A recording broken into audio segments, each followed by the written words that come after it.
Hello everybody, and welcome to the LJL Official, the unofficial cast coverage of the LJL 2020 Summer Split. I am your host, Alex, otherwise known as Lexico by Master Swan on the internet, and of always, I am joined by the gleaming Sam, otherwise known as Initialize Hapgood, one part of the Hapgood brother duo, my play-by-play caster, as well as the whole cast, and did I forget to mention, I've got the selfless, otherwise known as Nymera, Alex, otherwise known as Nymera Hapgood. Why is he so selfless, you might be asking me. Well, that is because the man, the myth, the legend himself has decided to join us on his birthday to cast us for the LJL. Happy birthday to yourself, Nymera. Yes.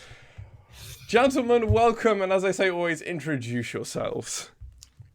It's my birthday, I'm the birthday boy, but of course it's LJL day, and what a better gift to me than casting some League of Legends. It best not be V3 Sengoku from Split 1, because it ends up in a 53-minute crapshoot, which I have to scream my head off trying to analyze. I'm not going to be best pleased.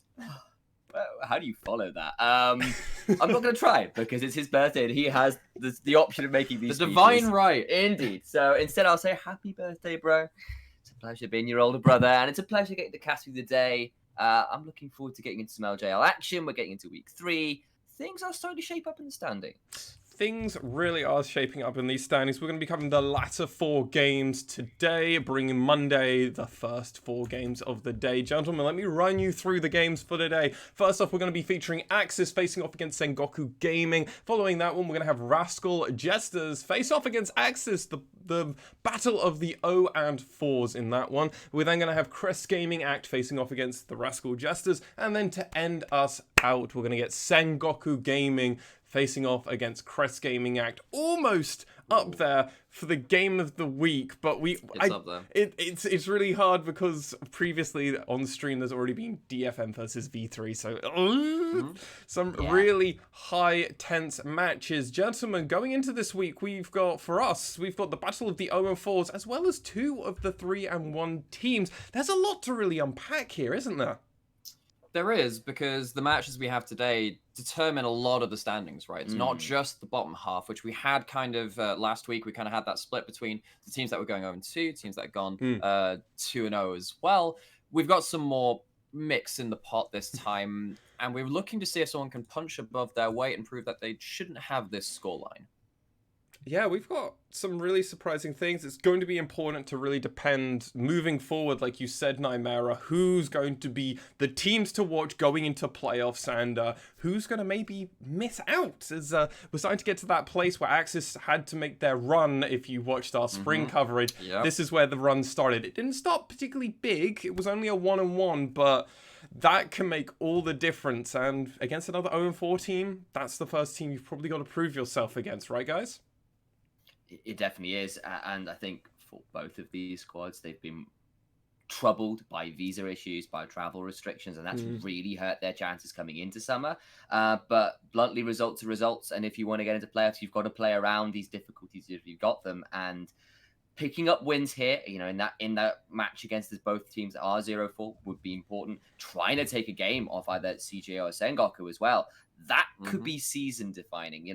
There are a lot of playoff spots in the LJL, but you do need to hit at least 6th. Yeah, we've got those top 6. Let's now move over to our first game of the day for us, and that's going to be AXIZ facing off against Sengoku Gaming. Gentlemen, I'm just going to ask you first off, where do you think this game's going? Why do we think it's going that way? And how? Feel free to take it from me. I mean, I'll take at least the first sentence. I think it's probably fairly obvious, and I'm afraid to say it probably has to be Sengoku Gaming taking this one pretty easily. So, yeah, I think besides kind of predictions of that, the reason for that, Sengoku has looked very consistent across the board. One of the things in spring was that it was only really Yutori Mayashi we could attribute that kind of adjective to in terms of the consistency. Now it's everyone, really.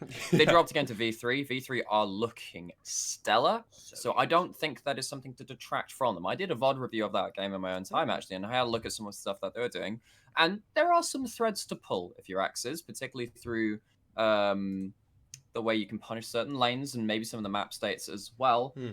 But AXIZ is a hard job for them. They've 0-4. They've struggled to find their footing, whereas Sengoku have been swimming pretty well through these waters.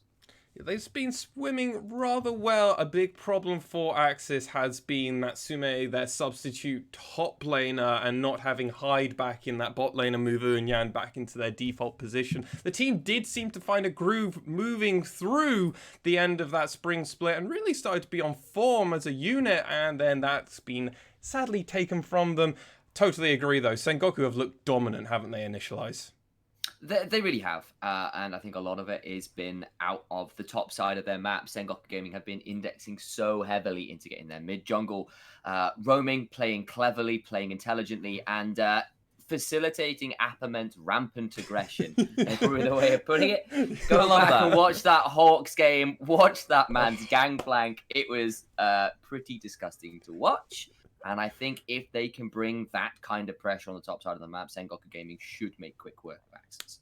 Yeah, we'll have to definitely see it. Gentlemen, obviously I love to get your lane prediction. It sounds like Initialize, you're already honing in on that jungle mid and just expecting Appermen to do Appermen things. I want to pass it over to you, Nymera. Where do you think a lot of this might be decided? I think because of the teams is actually going to be in their AD carry role. I think that Yutomi actually can play everything, and he plays everything well. Eunyan, even when he's had his hands on something like the Ezreal, he's struggled to make a real impact on it. I think that with the amount of S tier AD carries currently in the game, Sengoku will definitely be looking to get a favorable draft for Yutomi and see him just pop off. So my prediction, as I totally forgot to even follow you guys both up on that, I have also predicted Sengoku. So that is going to be, I believe, 3-0. Nymera, you predicted Sengoku, right? Yeah. So that's 3-0, all for Sengoku. We're more than happy for AXIZ to prove us wrong. Obviously, we have a special place for AXIZ in our hearts, especially through that spring split run. But hopes and dreams do not make money, and they do not get victories. For something more is needed for that, right? Yeah. The thing is, though, like, if they were to win, then it means all the more, right? Oh, God, yeah. So, and as much as, you know, we sit here with the numbers and we sit here with our own opinion saying, yeah, Sengoku looking strong, AXIZ really needs to turn things around. If they do turn it around, you know, that's even better. Because that's why we watch competitive sports, because that is that percentage, that small percentage that something crazy happens. Yeah. And I'm there with him. There's some truth to it, right? That maybe if AXIZ can find a few threads to pull apart that mid-jungle 2v2, or index super heavily into playing around bot side, which threw Sengoku for a loop a little bit against V3, maybe they can find some advantages, but it's still going to be an uphill battle. It's going to be an uphill battle regardless of how you put it. And these teams, if AXIZ can do it against Sengoku, that puts them in a pretty good place to begin with, especially for the rest of the teams, as upsets have happened before and other teams have looked strong, and then for 1 week they have a misclick of the mind for almost a whole week, that whole split, and then, well, you don't know. Anything can happen. Gentlemen, as we're waiting for these teams to get on to that pick and ban phase, are we expecting to see any interesting champions potentially out of these two teams? Any interesting lineups, or are we expecting pretty standard comps? Come on. I think we need to see more Karma. So it's patch 10.12. Okay. We're still going to be seeing Yuumi, but even towards the end of this patch, because we're slowly starting to move on to patch 10.13 in the next couple of weeks too, where Yuumi is no longer a factor because of that E nerf, which is going to come through with. Karma is starting to come up as the strongest support and also be able to flex into the mid lane in something which Yuumi can't do. I'm expecting to see more of that. I think it fits around several of our team's playstyles. Look out for it. I'm there with you. I think it's possibly more prevalent for someone like Sengoku. You know, NT's a guy who has indexed to things like Rumble, Morgana. Adding another enchant to support on top of that doesn't feel quite so far off. You know, Yutori's a great Ezreal. Ezreal Karma level 1 is very strong. Having Pyrion play that and just do what Ace did versus CGA makes sense. Just roam bot and support your superstar AD carry. I can see that working for Sengoku Gaming. Might be a little harder to pull off for AXIZ, though. I definitely agree with you. It might be hard. It does feel like it slightly leans itself more for Sengoku, especially that. But that Karma, that flexible Karma support, I could definitely see it flex between Corporal and Eunyan, and although go top lane too. That was actually played only very recently in the first game of DRX versus Afrika, and oh really? Oh, it was a dirty triple support as well, may I add. absolutely dominated that game. My inner assassin just cries out. No. I don't want to go through a Karma Shield. Your inner assassin is happy because assassins are dead at the moment, and everybody knows that's the case. Unless you're playing Jungle Echo, then it's okay. Then it's okay. Yeah. I'm dead inside. Yeah. It's okay, buddy. It's okay. Happy birthday. Thank you. Yeah, We'll have a triple support game. Oh, yes. That's a birthday present to me. I think they got the wrong Alex. I think they got the Oh no! I was like, oh yes, I wanted to kill this AD carry. They have an Orianna shield and a Karma shield and a Lulu shield. Yes, I will choose to not play the game. Thank you. And Behold, I have been polymorphed. Oh, what yes. do I do? and Morgana and Braum, and oh my, so many supports and so little to die. Yeah. That being said, going off of that, kind of riffing it back into what we've seen. I mean, we saw teams like Burning Core, right, play that kind of support mid to AD carry style. That shows in the cohesion of a team, particularly if your laning phase isn't as strong, but you know where your synergies lie. You can index a bit in towards that and pick something which is strong in lane, but kind of doesn't have that impact in terms of damage later, like the Karma, like the Lulu, even if it's something like a Kassadin, which we saw unfortunately go the way of CJ and Arya come off. But if you have someone willing to take up that carry mantle, playing the supportive mid is pretty good in meta right now. Yeah. I mean, like, also means that you can throw carries into the jungle at the minute, which is not a bad thing when some of those carries are really strong. Graves, Echo, Kindred, all really good picks. And just you can hide picks like that in the jungle a bit. You can, because of the way it is, you're not forced into a lane. You can take some supportive picks and put them elsewhere. Hides in bot lane, though. He's not here at all, actually, currently. But I appreciate the fun. Okay. I would agree, definitely. We are seeing more supportive mid laners. It's something we've been crediting Ace to, and if you go listen to our podcast, it's something that we have started crediting a few of these players. Also, the mid laner to Rascal Jester, who is a substitute, who I have completely forgotten because I've just I had Ninja in my head. Katarina player. Yeah, that's right. The Katarina player, who they've also started putting on supports and had been performing rather well on those supports actually for Pink. So you can't definitely. I think it's a play style that is being more pushed or at least explored in game design, experimenting, which I think is really interesting, and for compositions that it offers the teams in a wider spectrum. Hopefully that thumbs up from Unyan on the mainstream means that we're going to be going into these games. We've had a thumbs up from Corporal, thumbs up now from Unyan. It's like Gadiadu and who else? Who else do we need thumbs up for before we can get into this? Evie's thumbs up. I've been missing them, man. But Are we up? Oh yes. Oh yeah, go for it. See, we're back on LAN as well, which is a big deal. We're not online at the minute. This is now back in person, relatively speaking. Of course, there's no crowds, but the fact we are back on stage is a big deal, and will make for an interesting level of competitivity.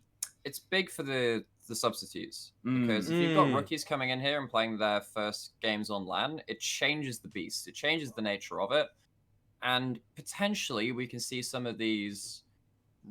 Either of some of these substitutes which have performed less well, like someone like Pink on Rascal Jesters or in a couple of the games, or someone who's been a bit more solid like Natsume, reverse their performances based on this new situation. Of course, it's not the same as playing in front of a live crowd. That changes things again, and we'll see when it's appropriate to do so as well. Again, safety first and all these other things. It's great to see things back on LAN, as long as the prerequisite is that it's safe to do so. But I'm looking to see how this affects the players coming in this split.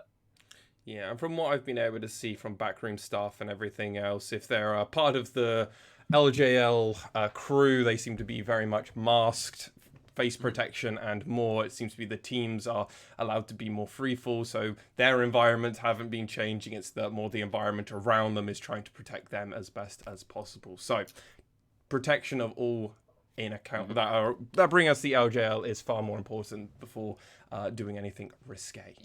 It's like Darth Vader knew about this all along. He's been decades ahead of the Master. Yes, he has. This guy, well ahead of it. This guy, he doesn't even choke someone personally. He does it from a socially distanced force choking. So that is kind of really, I'd love everyone out there to boss. Emulate Darth Vader in everything that he does. It's the style as well. Look, masks don't have to be bland, guys. You can do it with style. You can come up with style. Exactly. Well, you gentlemen on your Instagram, I think, initialized were wearing some very Yeah, we did. stylish masks, if I did. recall, right?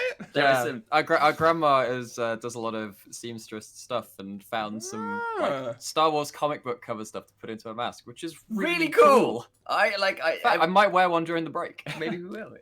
We'll bring them back. They're good stuff.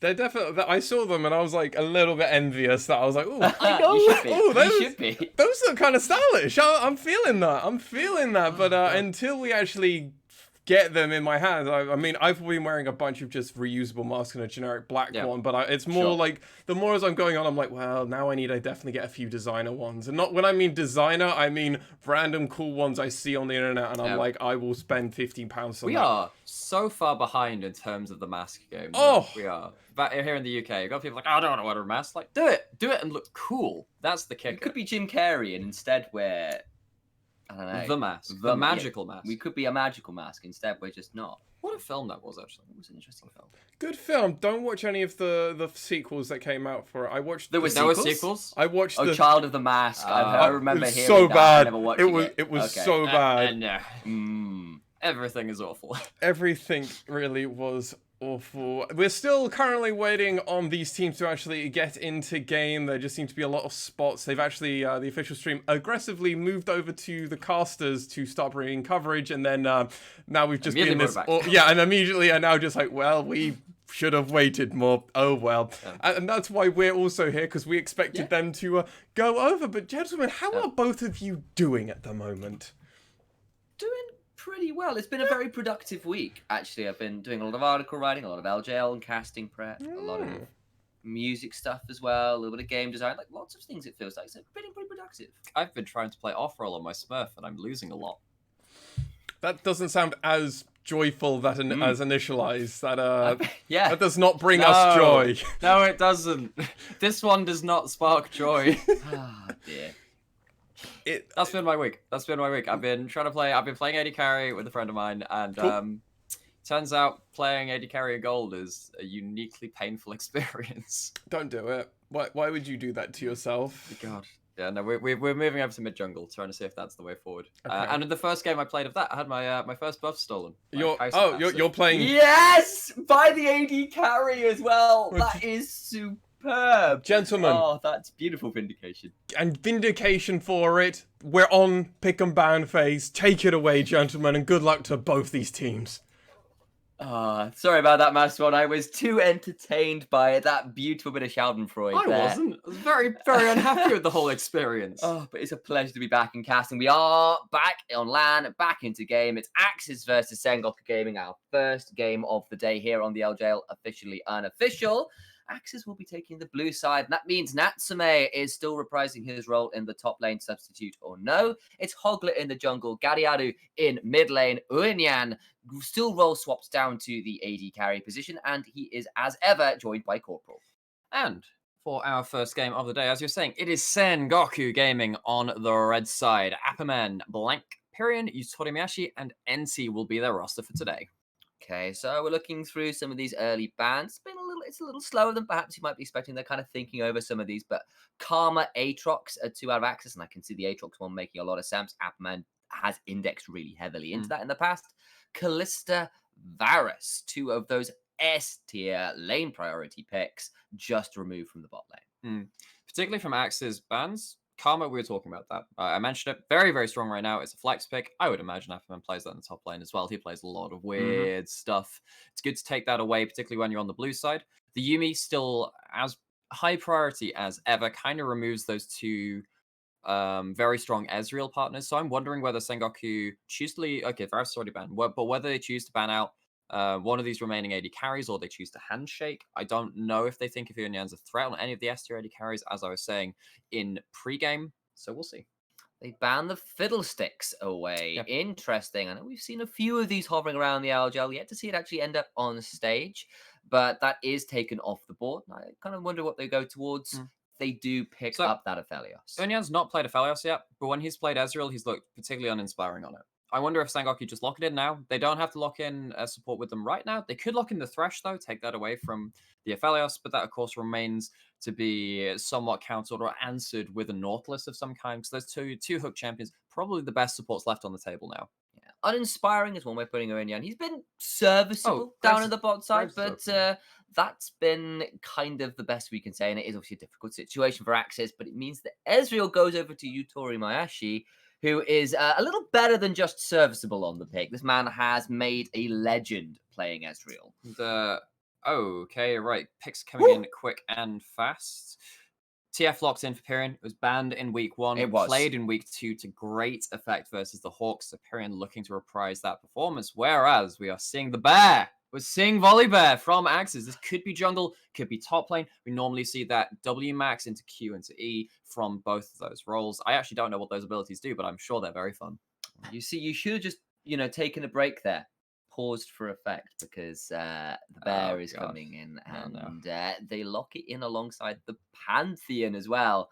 Man bear and 200 years rather than a pig is the current draft for AXIZ.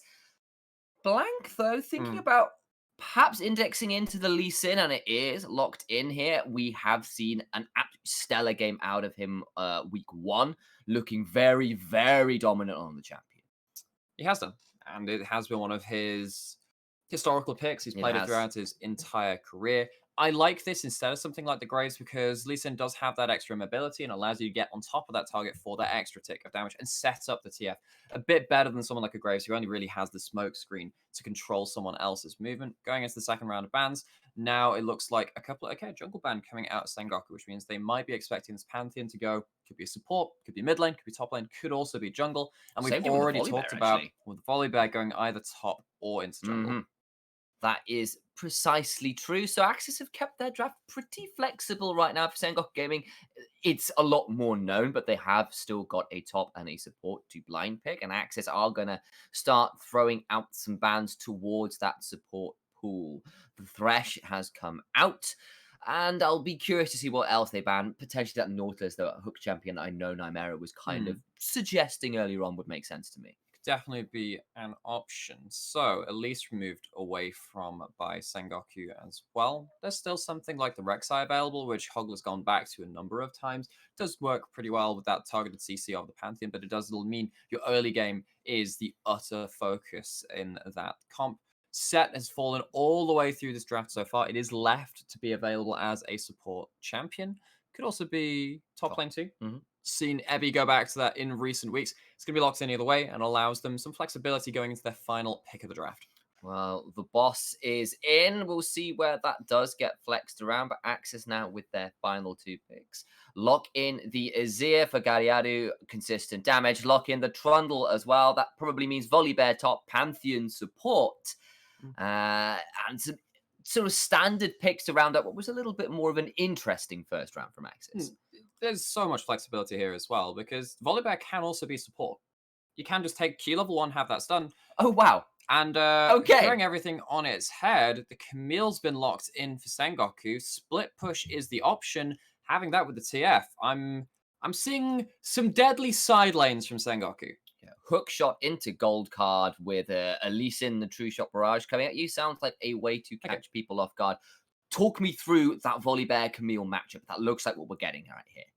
Camille is one of the best tank killers left in the game. That Q, once you get through to 2-3 items with a Triforce, with a Death Stance, or a Ravenous Hydra or something like that on top of it, will be shredding through the Volibear. But early into this game, Volibear does have the ability to really start wailing on your opponents. I want to see whether Natsume goes for that Gunblade. You can go for a Gunblade, but Triforce has been a little more numerous in terms of its presence. I'm wondering how AXIZ are going to displace an Ezreal from mid lane coming into this mid game. If Yutori Miyashi just stands at turret and clears wave while these side lane plays are happening, what's their answer to that? You have the Othello, so you can pull off some great team fights, but if Sengoku refuse to give you that grouped fight and they just play towards side lanes and they split push, what can AXIZ do about that? I think it will have to be a electrical short out on a turret from a Volibear coming in, maybe with a Pantheon drop as well to force out that point and click stun. That's basically what I see, but I'm completely with you. The power drops, the man drops, hopefully the enemy team drops as well. That's kind of what I'm thinking. Hoping for a DC. That's what I'm kind of thinking. DC current, for sure. See, I've still got these electricity puns running through. I've been prepping these for some time. You should have been ACDC. Get thunderstruck. Well, we'll save that one for a little later. If ACDC comes out, you'll be the first to know, I promise. Okay, we're getting on to the Rift here. It will be AXIZ versus Sengoku Gaming. Let's kick it off and see how it plays out. And it's been an interesting draft phase, so I'm hoping for an interesting game. I like how it's something different. That's the big thing for me. I like how something different. AXIZ flexing their muscles a little bit. We saw this from the spring. They love to pick some weird stuff. Going into playoffs, we were really hoping they'd play against Rascal Jester because both of those teams were picking some just out there stuff. But now we're going back to a little bit of the same from Sengoku, from Blank, right? He went 5-0-8 on that Lee Sin against Rascal Jester's huge performance. He was pulling off insects onto random people on different areas of the map and just taking over the game. A little bit different from them too, though. Afamena hasn't played Camille since 2018, so that's a whole year and a half taken off from that champion. You have to see if he's kept those mechanics up. Make that 2 years. Let's be real. 2018, I suppose it could be year and a half. Yeah, probably is. Either way, a long time, and it wasn't even a win. A while. And there has been some concerns about Appleman's champion. There has. What is his effective champion pool? What does he go towards? He's been indexing into the Aatrox and the Gangplank very heavily. This is a new look, and we'll have to see how it works out. It should be, on paper, a good matchup into the Volibear as the game goes on. We've kind of mentioned that, but time will tell. So, interesting to see. It's the Grasp out of the Camille. It's not going to be the Press the Attack, not going to be the Conqueror. So potentially some different trading options there. Some of the more short trades going for that Grasp proc. And it gives you a bit more HP to play with into the mid and later stages of the game. Volibear starts with Doran's Ring. He has a lot of AP scalings and it gives you that mana regen to stay in lane. Basically, if you can build Doran's Ring, it tends to be better than the other Doran's items right now. Even after various nerfs over the seasons, has a lot of different functionality in an early laney phase. Okay, so Doran's Ring first on the Volibear if you can. Get that power stack in. But I think we do have to keep an eye a little bit on this bot lane as well, as Corporal goes in and just gets a bit of a chunk onto Enti. But I could see this bot lane also being a bit of a point of pressure for both squads. Set and Pantheon are hardly low action champions, perhaps is the way to put it. That's one way to put it, yes. How else would you put it? How else would you describe that? Because we're in a pause. Volibear is here. He's putting his paws on the game. He has. He's actually literally forced to pause. Wow. Okay. How many more times will you use puns about paws? All the time. I won't actually stop. It's all I'm going to do is take a break for the effect, and we'll move on. And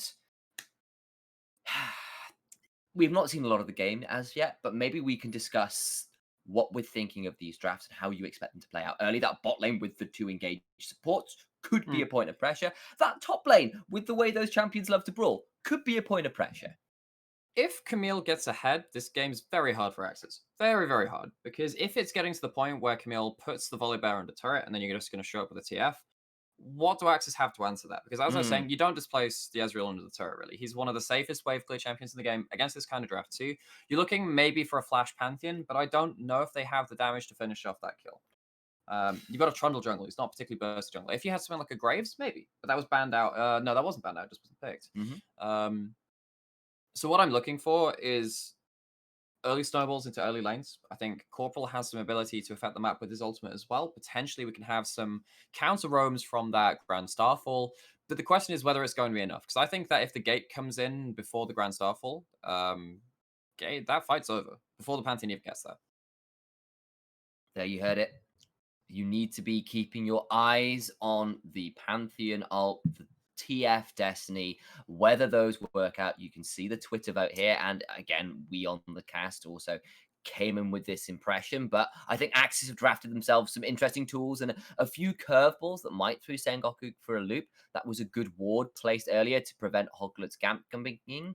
And looking at the AI vote, clearly the champions at AXIZ have pretty powerful ones, at least statistically. More importantly, I've thought of a new mechanic on Twisted Fate. This is potentially the most important discovery of my League career. So if you teleport somewhere as Twisted Fate, and then you ult back to where you came from, is it Bungie? Destiny?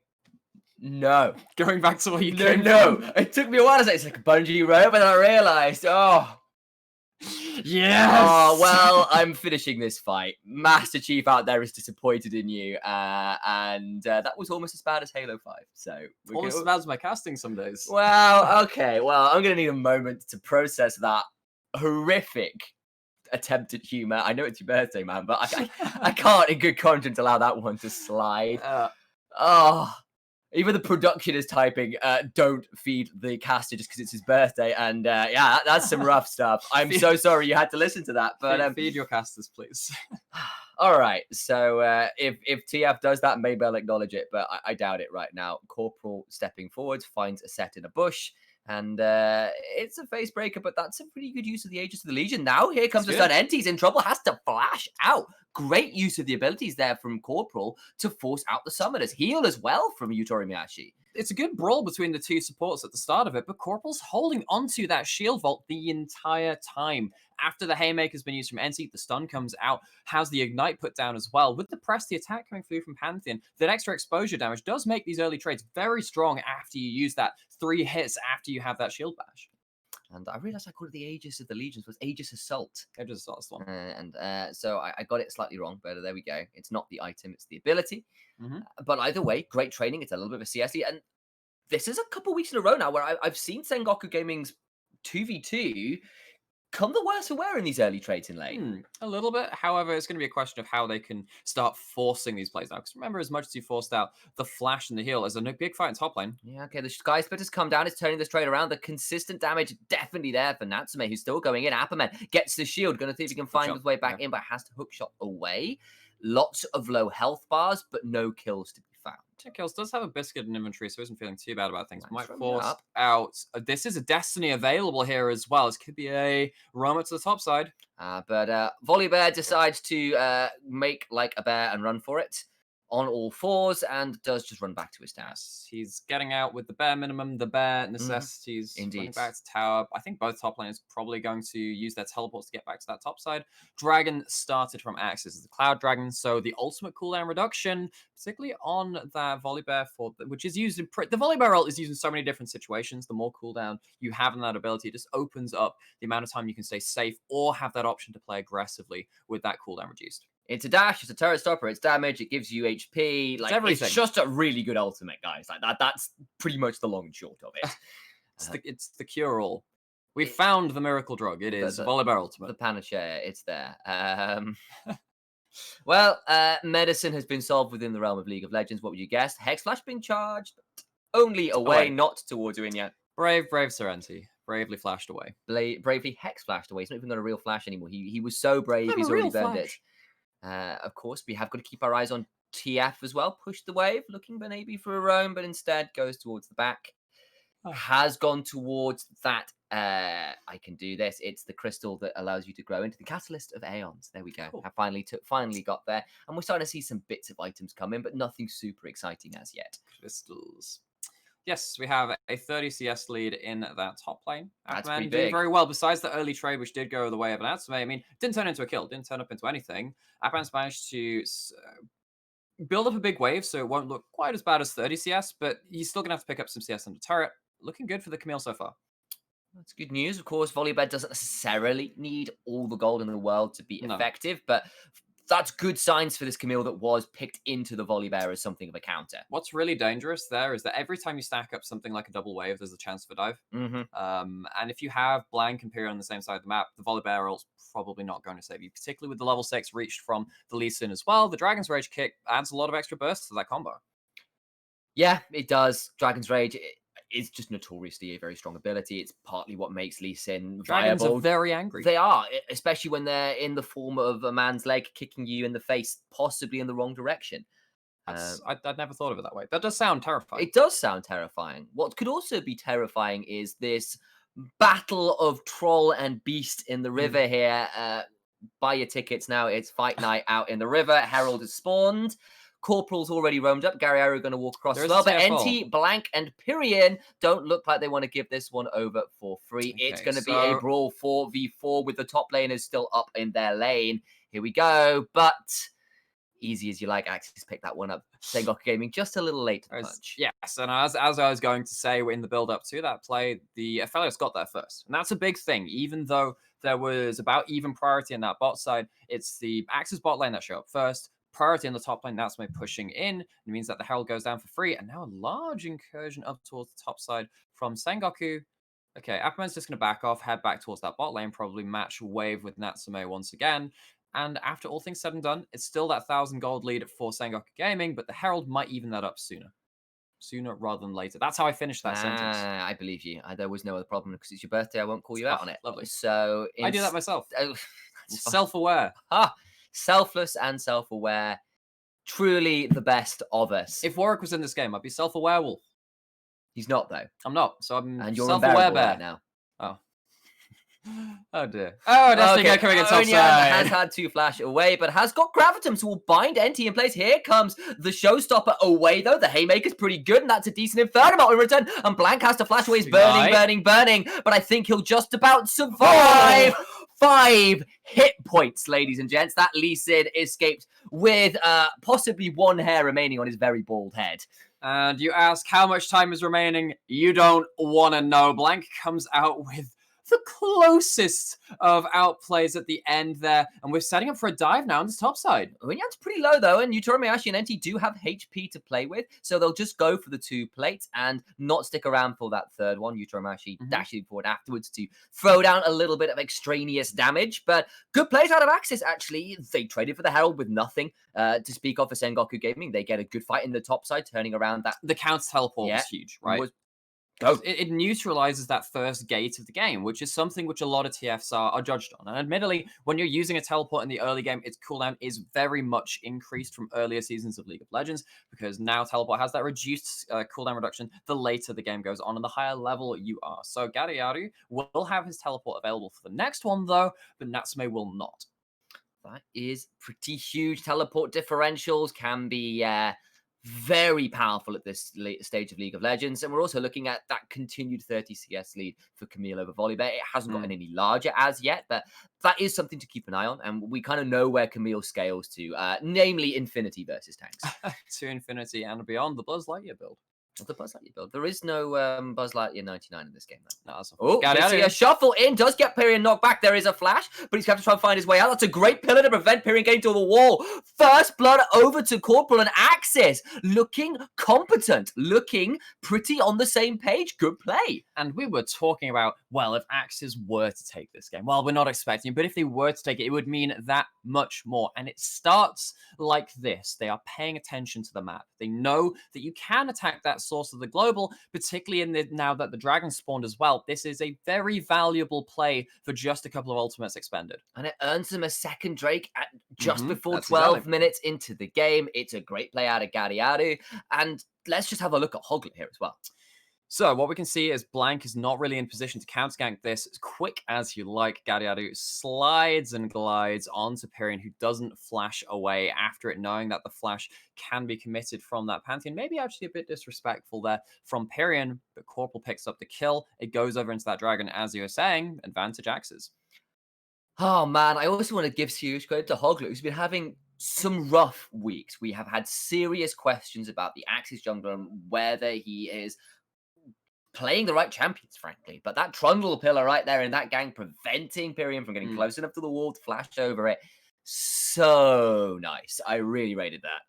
A lot of that comes off of the vision play of AXIZ and Sengoku as well. Sengoku didn't have the vision to show where members were moving across the map, and that's something which I'd praised them a lot for in previous games, right? Particularly against DFM. Pyrion was making himself very hard to gank and had some high-value plays that game on the Zoe. When he was on the TF once again versus the Hawks, a similar thing happened. He was on the front foot, and he wasted a lot of enemies' time by not giving them an easy route to gank him. But this is very early into the game in terms of that 11-minute mark, and Pyron's already given up, a kill at the first gank which has come his way.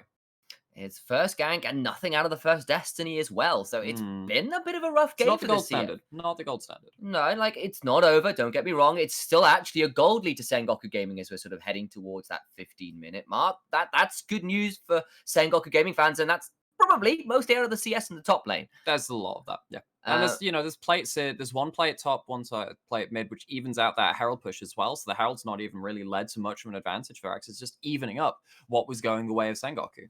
But what has been good for AXIZ is the fact they have stacked those Drakes earlier. It's an Ocean Drake as well, so it is a win condition Drake. It's not Cloud Drake, which is just lower priority, right? Or a Cloud Soul, rather. And Ocean Soul is just right up there at the top. I'd like to report something to Riot. I would like to report AXIZ for having an Ocean Soul potentially onto Volibear. Oh, no. I would not like to see that. That would be horrible. That's not what I wanted for my birthday. That is the opposite of what I wanted. At least it's not Volibear with Yumi and Karma. Well, no, yes, they were both banned. Yes. Rightfully so. Banned by AXIZ. They knew what they were trying to do.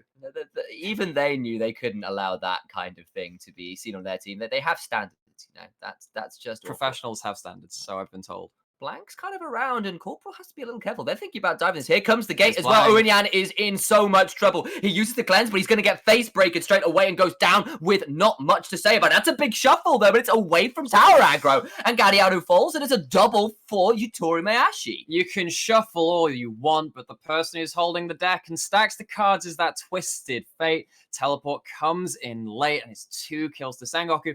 As much as we were praising AXIZ, the map state goes against them, and their response is slow to the punch.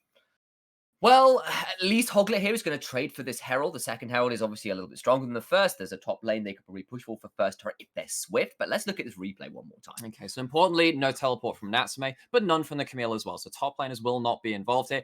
Pyrion gets himself off of vision, and Gadiaru, to his benefit, does teleport relatively early, but the gate has a faster travel time. There's a 4.5 second channel time on that teleport nowadays, and all that means is that even with that ultimate, there are enough cooldowns left which have come back up from Sengoku to punish the Azir. It means he loses a wave as well, and that gold goes over to, unfortunately, Yutori Mayashi.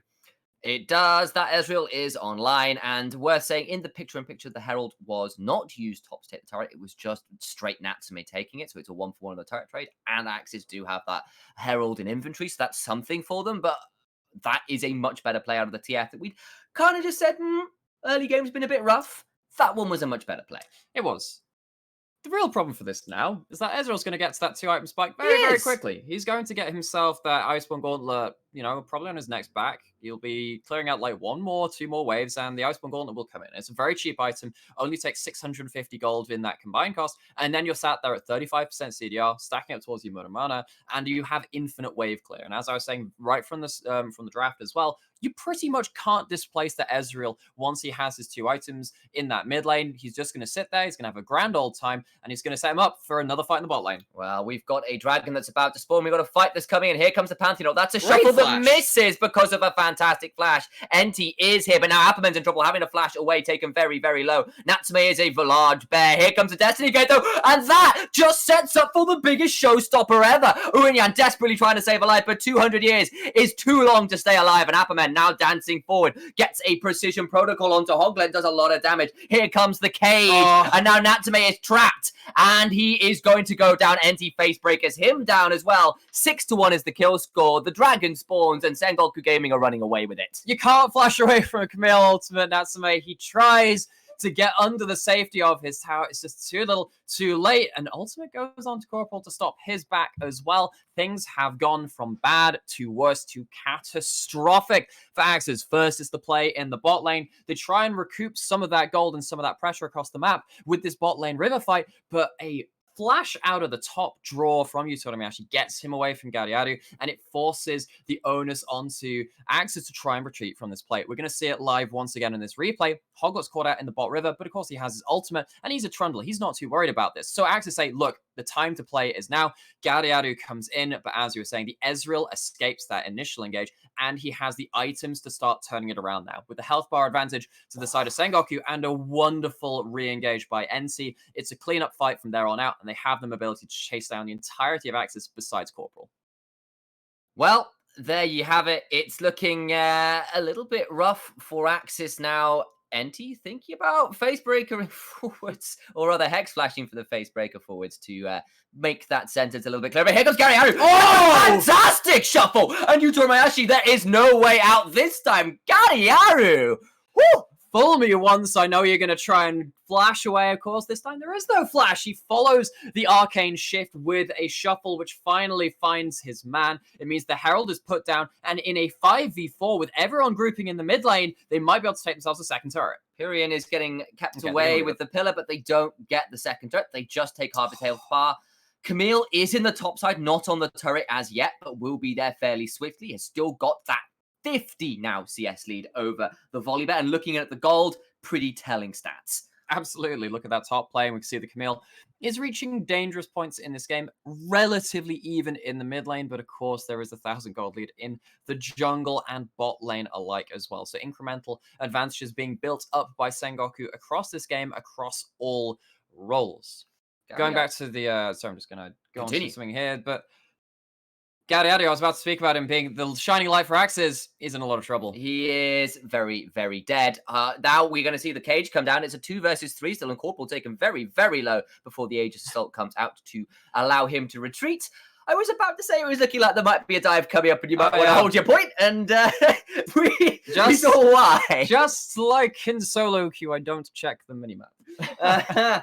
And apparently neither does Gaudiadio. He's caught up really far out there, and this is what I'm talking about in terms of if you're going to try and make these cross-map plays, reply with that Grand Starfall, it will be slower than a lot of these players will allow you to be. And when you've built up these first items, the Triforce and the Camille, the items onto TF as well, gone for that Lich Bane, very, very bursty. If you turn up late to that play and you're even as a support Pantheon, there's no one left to protect. They're gone. They're dead. And this Pantheon is going for the lethality, right? He's looking to burst someone out. And we're seeing that a little bit. Great play onto Utorameashi. We're seeing what AXIZ want to do. We saw the other good pick onto Pyrian earlier as well. But that's the 2 kills they've got. Sengoku Gaming have been winning the fights. And they've just also, on pure fundamental levels, been getting advantage out of lane. Like, check in again at that top lane. That's big deal. Check in the jungle. That's 40 CS up, Lee Sin versus Trundle. And for those of you who are new to the LJL or just haven't watched too much of our coverage, what we like to say about Sengoku is that they are a team with fundamentals. And what I mean by that is that they don't miss much CS in lane. They know where to position in lane so they can't get ganked. When they are rotating, they cover each other and they know how to track cooldowns very well. And it means that often when a play is looked for by the enemy team, those options are so sparing because there's no freebies given to you by Sengoku. And those that lack of freebies has meant probably the most in the top lane right now, where it's Phage and Stinger to a completed Trinity Force, Anelia, Titanic, Hydra. That is a massive item discrepancy. Ravenous. Sorry, yes, it is. Titanic was a thing on release. It was indeed, and like really disgusting. Yeah, it said it will be really bursty. The Ravenous build with the lifesteal coming out there as well. I do apologize. But that's a big advantage either way. You know, probably another back, and Camille will be running with that 2 item to not even a completed item for Volleybet right now. And the thing we've talked about Natsume is that while he's been stable, he's not really been a showstopper like the set, right? He's not going to be there controlling your game. He's just there somewhat as a role player, trying to understand his place in the team fights and largely executing upon that, but not being your sole carry. You know, he did pretty badly versus Ebby, for instance. He did, which is that's kind of what we expect out of the LJL, but he's not somebody who's really going to return those expectations. And in this game, he's just going to be holding the line versus Aquaman until his team bails him out. Yes, he is, I suppose, but it's also worth pointing out he has now at least got a Trinity Force. So that's good news. It's pretty late into the game, but that is a fairly big point of power. The Destiny is popped, though, maybe just to check on whether the Baron was being snuck by AXIZ. They did see Corporal going in and clearing out some vision. It'll just mean that TF is now in the top side, that cooldown burn, but now it's rank 2. There's a little bit of CDR in inventory for the Twisted Fate as well. It's not on the longest cooldown. He's got 20% CDR. Here we go. Oh, that's an ult from Corporal. It's not going to find all that much, though. Was potentially looking to find a pick as this Ocean Drake is spawning, but here comes the set. NT into the backline. It's another big showstopper. That's not a bad shot. Appaman is here. And that Camille, blade leg swinging with Yutori Mayashi and a flash gold card from Pyrian will secure the fight for Sengoku Gaming. It is 3 for none, and now Baron is on the cards. And like the Western movies, like the samurai flicks, if you strike first, it's often going to be the telling sign that you will lose that upcoming gun battle, sword fight, or whatever else is on the table. Corporal goes in with the ultimate. He doesn't find his mark, and it means Sengoku go for the jugular. They take the fight, they take the Baron, they might well be taking the game. They shouldn't have asked Twists of Fate to read what was on the tarot cards. It turned out it was the first of death, or whatever the major arcanum is. I don't really know. Look at this fight again. NC goes in, forces out Unyan and his mobility, importantly. He tries to get away with that flash, but then that just leaves him with no cooldowns to escape. That Camille comes in with a fantastic flank, and Apperman, we talk about him having that lead. He doesn't have to tank up anything. He doesn't have to be the front line. He just has to go there, run down, use damage, and try and turn this fight. He's back again for this fight around River. All right, here we're coming straight back out of a replay into this one. Corporal very low. Look where Apperman is in the back line. He's going to get stunned by the shield wall. Maybe this is trouble. There is a stopwatch. Blank has also gone golden, but it's already the Trundle dead. It's already looking like a one fight for Sengoku Gaming, because Pyrian comes in with the gate. Now Natsume's in trouble. He has nowhere to go. Now Gariaru shuffles away, does stop being hit by the hook shot. There is a good shuffle, and the flash saves him from the Mystic Shop, and Blank throws up a thumbs up in respect, but it is still another catastrophically won fight for Sengoku Gaming, 4-0. And without the semi-global ultimates from AXIZ to try and control the direction of the fight they want to go in, it leaves them prey to the teleport from Apperman, who cleans up the backside of that fight. Pyrian using that Destiny again to close that gap for the gold card. Now, without people left alive on the map, without any of their cooldowns available, Apperman's going to take a top lane turret. Blank's left alone with that Ocean Dragon. There will be no soul this game for AXIZ, probably in case, unless they turn around a huge fight coming into this late game. Advantage is all towards Sengoku now. And this double centenarian of Unyan on the Aphelios is being told by Sengoku Gaming, how many times do I have to teach you this lesson, old man? He's 0-4-1. He cannot do any damage in these team fights. God. He's done less damage this game than Corporal. He has been desperately struggling to put out damage. Well, this is the thing, right? You don't have yourself a Calm. You don't have yourself a Yumi. You don't have yourself even something like a Thresh. There is no peel available to you besides your own wits and a quick trigger finger on that flash key. But even that wasn't enough in several of these team fights. It's partly on positioning. It's partly on composition. A lot of it is on Sengoku pulling the trigger. Blank gets out of this. He does get stunned by the Binding Eclipse, but Ward Hop is a fabulous ability, and the Lee Sin will dash his way to safety. But with Baron buff still on the table for Sengoku Gaming, with 30 seconds to go and a 4,500 gold advantage out of it, they are in a very strong position right now. Yeah, and what that has meant is that Ezreal in particular is an item up for this fight. Corporal goes in again. Pyrian's just in the bot side. And Pyrian doesn't care. He's going to use his Lichbane and all the cards he can draw to lay a wake of destruction down. He's going to go and take out this inhibitor. Potentially on Natsume's going to try and stomp at him. But gold card is an ability, and he's not going to risk walking up to the very fair Twisted Fate. I love how he pops the Destiny there just to see where AXIZ are planning to make their counter punch, as we've talked about in this game. Try and see it before it's coming. Make sure they have a response available to them. I love how Pyrian gets himself a Sorcerer's Elixir. Means he split pushes house so effectively alongside that Lichbane. Takes down that bot lane inhibitor turret very easily, and has left that inhibitor exposed for another attempt later into the game. Baron has worn He's off. 3 levels up on Natsume. God damn. Yeah, that is a scary space. The Sky Splitter comes down, but it feels more like a static shock than anything like a Thunderbolt. And we're seeing this inhibitor slowly chunked out. The pillar was all right to buy a little time, but that's all it does, and the inhibitor finally falls. Apperman split pushing towards this mid lane. It's a 4-1 split. Hogler taken pretty low there as well.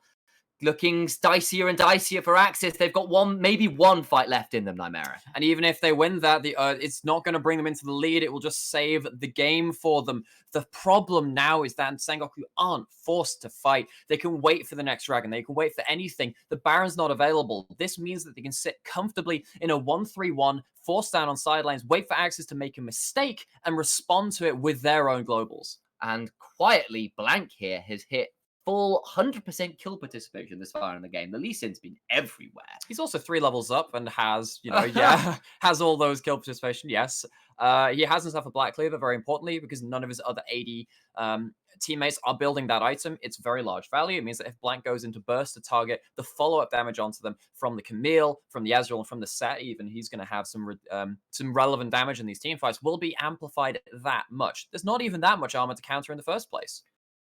So, AXIZ 2-15 in kills, 2 towers to 7. They are down 14,000 gold on top of that. That's what an amount. on earth do they do? Where on earth do they even look to hold on in this game? You have to hope for a mistake. One of which might be someone caught split pushing. Afterman gets out with a hook shot.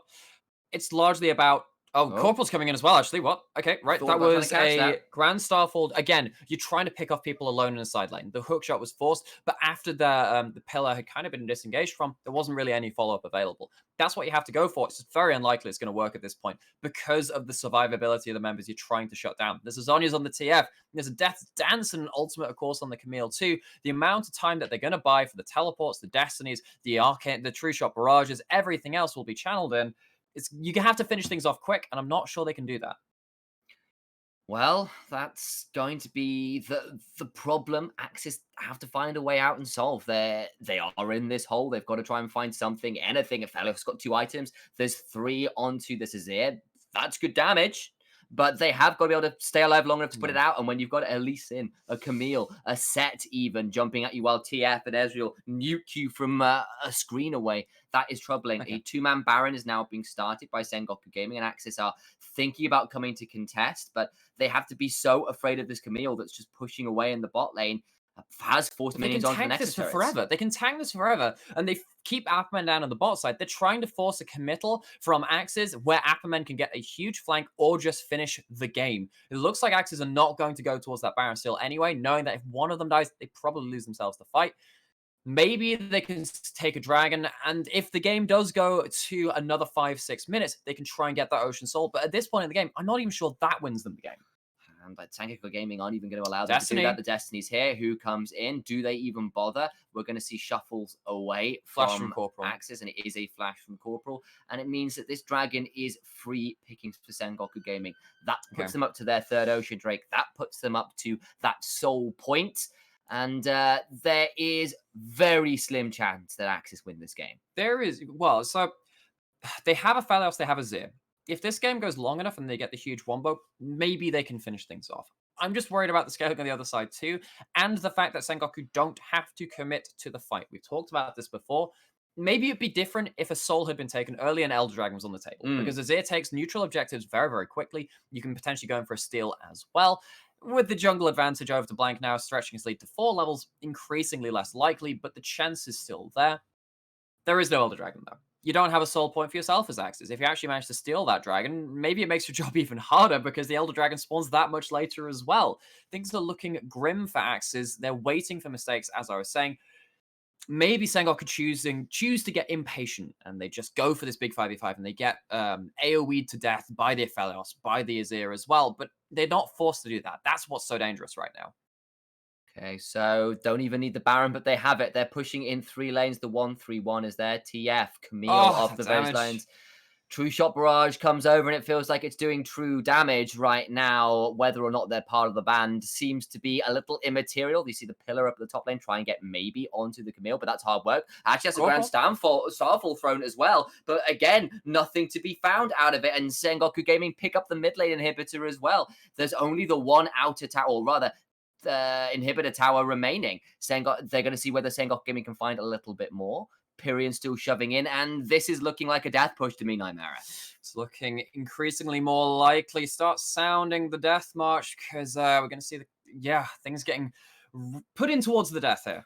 Okay, here we go. It is all inhibs down, all lanes pushing. AXIZ, you've got one fight. Can you find anything? The Aegis Assault is thrown out. There is no safety anymore. That's a big showstopper. That's a bigger True Shot Barrage. And AXIZ are falling by the wayside. No one's died yet from Sengoku Gaming. Everyone is falling for AXIZ. They've got one final member remaining, and it's not going to matter. 20 kills to 2, and Sengoku Gaming stomp AXIZ. One final effort ends the game for Sengoku, going to 4-1, solidifying their place at that top end of the table. Of course, not reaching first, not quite undefeated like V3 Esports. We're going to have to take some time to have a think about what we're going to bring to you in the post-game thoughts. Stick around.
Hello everybody, and welcome back to the LJL the unofficial cast coverage of the LJL 2020 Summer Split. I'm still your host, Alex, otherwise known as 60 by my small on the internet. And gentlemen, we just saw you covering AXIZ facing off against Sengoku Gaming. Sengoku looked very strong across a lot of that game, but in all credit to AXIZ, the early game wasn't terrible, right, Initialize?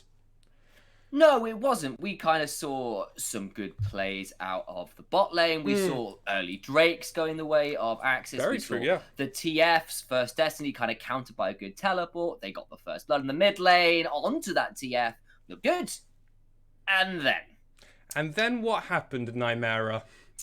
That was a dive bot lane, and as much as we talked about, maybe TF's not doing so well, the first Destiny's not been used very well. Oh, the first blood's onto the TF as well. It comes out into the bot lane. There's a teleport response from Gadiadu, but the thing about teleport is that it's such a long channel time. It's why Shen, it's why TF are coming back in a lot of ways. Yeah. Sometimes you're left there on an island afterwards, which is exactly what happens. Unyan goes down first, teleport then completes. There's a nice shuffle from Gadiadu, but all it does is buy a couple of seconds for him to die as well. Double kill over to Sengoku. A lot of the teleport used from AXIZ as well. You've used up a lot of cooldowns. It's a bad play from them overall. It was a really bad play, and this was just something that really kind of accelerated the game and the momentum that Sengoku had. We also had Appaman at that point 1k up just through farming in that top lane, which is showing some problems, because normally when we see that top lane out of AXIZ struggle, it's normally because lots of assistance is given to make sure the weak side is punished. But we didn't see that, actually. Top lane became an island for the first time, right, gentlemen? I mean, after a while, certainly. I mean, there was a little bit of a play early-ish, but that stopped was TF. but that was it. But that was it. And and bluntly, 30 CS deficit out of that isn't acceptable. And we know the Camille was a deliberate pick into the volley bet. And I will hold my hands up. I've not seen a lot of that match, and we can sort of see how it could be strong for the Camille. But even so, early on, that is a big deficit to go down to. That really was. And then moving on a little bit later, we saw Sengoku contend the first Ocean Drake. And this is where the fight did not go ideally. Initialize, would you do me the pleasure of running me through part of that? Yeah, so I believe this is the fight where Gariaru goes in looking for a shuffle. It is, and yes. Yuto Imaji has the fastest flash finger in the West, or rather the East in this case, and gets out of the shuffle. He survives. He puts out mad damage, and Sengoku Gaming stomp the fight and break the dragon stacking from AXIZ. But Nymera... The showstopper... Yeah. Oh, what did that do? No, continue. Sorry. It's like an NC just follows up with a huge counter engage with the showstopper. Gadiadu, it feels like he's felt like he needs to be the playmaker. And as much as Corporal was doing a lot this game, trying to pull the trigger on the Grand Starfall as well, he tries to do a lot of proactive shuffles. This time it is countered, and the counter engage is absolutely monolithic. The showstopper comes in. The Destiny is used just to close the distance for a gold card, and that's it. You just ran down. He just ran down, and they got their picks, and the gold lead continued. It never seemed to be a huge part of the game, but it was definitely an interesting stat just to watch slowly going up on the graph, especially when after that fight, I believe they had the gold graph coming in. It was like, ooh, that's not ideal. Oh, yes. That's the wrong way for AXIZ. Gentlemen, then the big fight happened, and this was just two long fights around two objectives, but Sengoku were just that far ahead in both items and everything else that it was really hard for AXIZ to ever find it. First off, we have them fighting around that Baron pit, and which of the two of you would like to take this part first? I'm going to divide it into two parts, as it is a Hobbit sequel, but only two parts as it should have been. Yeah. Anyway. So the bit I remember, because it was so chaotic, was Unyan having his flash forced and then suddenly just getting dived onto. Yeah. And this is the point where I said after that play, look, this Aphelios is nice and all, but what are you doing to protect this guy? There's so many ways to get on top of him. Tried to flash out of a flash face breaker from Menti, and then just Camille is there to finish off the kill. If I that's it. remember rightly, it all started from Corporal doing that Grand Starfall, finding no one in the bush in the mid lane, and then them kind of collapsing around the members of AXIZ. Again, is trying to punish Pyrion, but once again, he's hovering onto the side of the river where he knows his team is. He manages to connect the distance between the two, getting to a safe spot. Unyan does not get into a safe spot. NT tries to have that follow-up engage, it's flashed away from, but then Appaman is at a point where he can team fight, and it was relatively early into the game for Camille to start team fighting, but there was nothing really there to counter her, and just ran away with the team fights. Yeah, and then through that, they were able to grab that Baron and then get 4 kills for their time because of that Baron fight around there. And then they were able to reset, and then, well, Dragon was up just as they were killing that. So, Initialized, do you remember that Dragon fight where Galliardo barely got away on a slither of health? Oh, he tried to get out, and he did just about, but it meant that the thumbs up. Dragons would, yeah, it was like, there was a thumbs up. It's like, well done, you managed to get away. Blank was like, yeah, well, that's one person who survives, but everyone else fell apart, and that was kind of the point. It was just weight of gold at that point. That so slap him with the money bag. That Galliardo and Uenyang were playing Azir Aphelios. Sounds like a great front to back team fight, but as we said, they just could not stand and fight when Enti is showstopping in the front of you, when Camille is just finding a way onto carries, and Natsume is trying to flash out of Hextech ultimatums and not making it under tower. Like, that's not a good space to be in. It really wasn't, and that was kind of the demise. There was no more big, huge team fights. Even at the end, where AXIZ were trying to defend their base, it looked like it was all just the death push, as you two coined it, and that was kind of all she wrote, right? Yeah, and turns out if it's a bad space to be in space, no one can hear your Nexus full. Goes down with a bit of a whimper at the end of that game. Sengoku just closed it out very cleanly with a 1-3-1. He did. And it's just, that was it. They were winning the 1-3-1. They were winning the team fights. There was nowhere for AXIZ to be.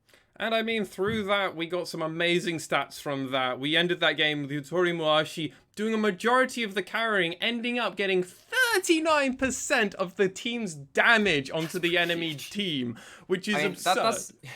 We normally reserve that for Boogie and Ardia. Yeah. Honestly, those are the two which occasionally just run away with the game. Oh, once last week on the Kindred. Sure. Yeah. But Ezreal is in this state where you can just get to his item breakpoints and carry a game from, half a screen away. And that's exactly what Yutori Muashi did. He got picked off once that game. Apart from that, no threat onto him. But then in all credit to Blank, 100% kill participation across 20 kills. Across a team that, Nymera, you were saying in our side game in between our break, that's insane because of how many globals that team had. Yeah. So when you say you have Camille and TF, how often do you expect Lee Sin to be involved in like every play they make? Exactly. When you have 20 kills, that is very difficult to do, because the Lee Sin, as much as you have tools and you have mobility, and I was like, maybe it is better than a Graves because you can wall hop a bit easier and you've got your Q as well. You don't expect him to be involved in absolutely everything. So Blank showing once again why he is at the top of the tree up there alongside Boogie, alongside Once and Steel and all the other strong junglers in this region, making a name for himself,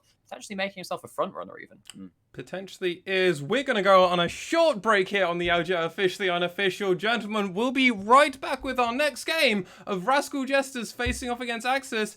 Don't go anywhere though, dear viewer. We'll be right back soon.